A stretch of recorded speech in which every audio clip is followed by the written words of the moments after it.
गणपति पापा मोरया।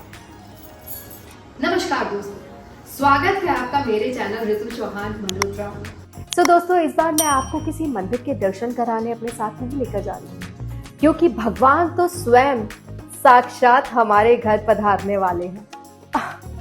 मेरा कहने का मतलब है कि गणेश चतुर्थी आने वाली है। गणपति पापा हमारे घर स्वयं पधारने वाले हैं।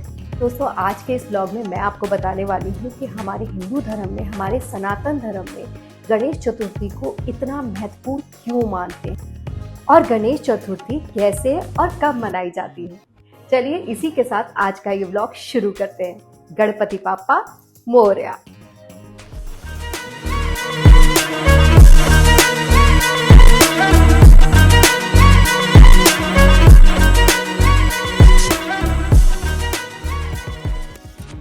इस साल गणेश चतुर्थी 7 सितंबर को मनाई जाएगी। हर साल गणेश चतुर्थी बड़ी ही धूमधाम से मनाई जाती है। स्पेशली महाराष्ट्र में इसे बहुत ही बड़े स्तर पर मनाया जाता है। सनातन धर्म में गणेश चतुर्थी को बहुत ही महत्वपूर्ण माना गया है। चलिए अब जानते हैं कि इसे क्यों मनाया जाता है और इसको मनाने की शुरुआत कब हुई थी। गणेश चतुर्थी की शुरुआत महाराष्ट्र की राजधानी पुणे से हुई थी।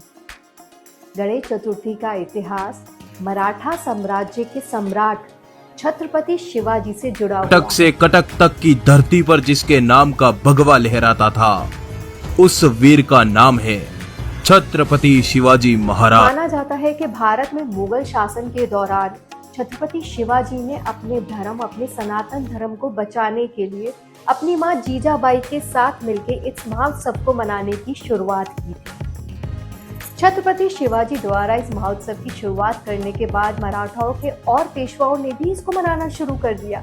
धीरे धीरे सारे मराठास इसको मनाने लगे, लेकिन ब्रिटिश हुकूमत ने इस महोत्सव पर बैन लगा दिया।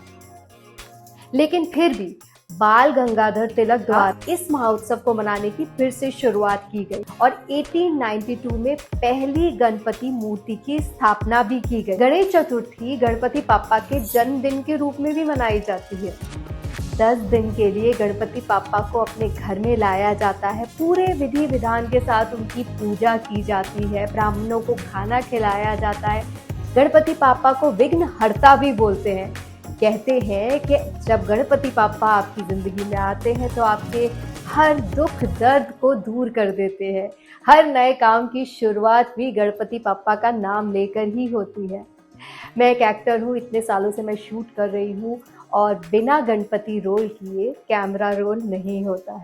कैमरा रोल तभी होता है जब सबसे पहले गणपति जी की आरती होती है। कई लोगों का सवाल होता है कि हम 10 दिन तक गणपति पापा को अपने साथ रखते हैं, फिर 10वें दिन उनका विसर्जन क्यों कर देते हैं।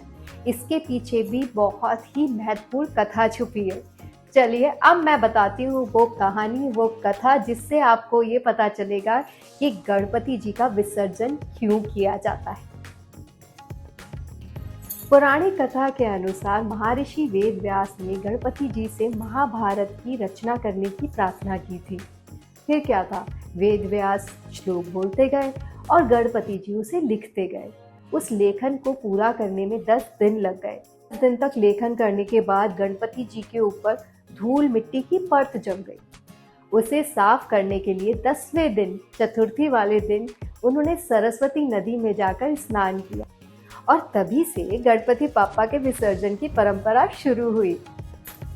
वैसे तो देश भर में गणेश चतुर्थी का त्योहार मनाया जाता है, लेकिन महाराष्ट्र में, स्पेशली मुंबई में, गोवा में, पुणे में इसकी अलग ही धूम देखने को मिलती है।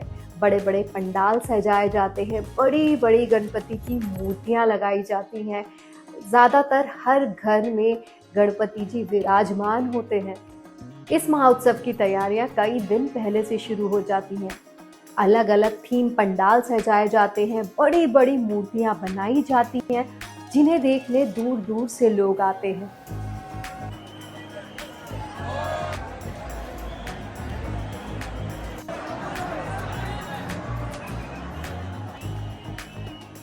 गणपति पप्पा को सौभाग्य, समृद्धि और ज्ञान का देवता भी माना जाता है। कहते हैं गणपति पापा का पूजन करने से घर में सुख समृद्धि का वास होता है। ऐसा भी माना जाता है कि 10 दिन तक गणपति पापा पृथ्वी पर रहते हैं, अपने भक्तों के दुख दर्द उनके कष्टों को दूर करने के लिए। भक्त भी पूरे जतन करते हैं गणपति पापा को खुश करने के लिए।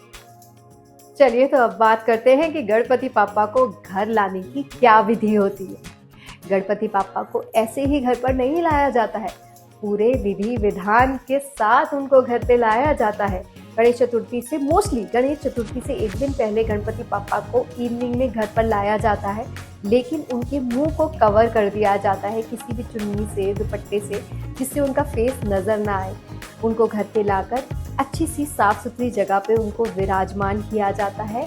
और जिस दिन गणेश चतुर्थी होती है, मुहूर्त के साथ आपको ब्राह्मण बताते हैं कि किस टाइम पर पूजा होगी, और पूजा के बाद ही उनका आप फेस देख सकते हो और आपके दोस्त, आपके फैमिली वाले गणपति पापा को देख सकते हैं। मुंबईचा राजा, मुंबईचा पेशवा, जीएसबी, ये वो बड़े पंडाल हैं जिन्हें देखने दुनिया से लोग आते हैं। इन सब के एड्रेस, लोकेशन और बाकी की डिटेल्स मैं नीचे डिस्क्रिप्शन में डाल दूंगी, आप वहां जाकर चेक कर सकते हैं। अगर आप मुंबई ट्रैवल कर रहे हैं तो ये वाले पंडाल आप ज़रूर जाइएगा देखने के लिए। चलिए तो आप बात करते हैं कि गणपति पापा को 10 दिन ही रखा जाता है या इससे कम ड्यूरेशन में भी रख सकते हैं। तो जी हाँ, जो वर्किंग लोग होते हैं वो मोस्टली 1.5 दिन के गणपति रखते हैं।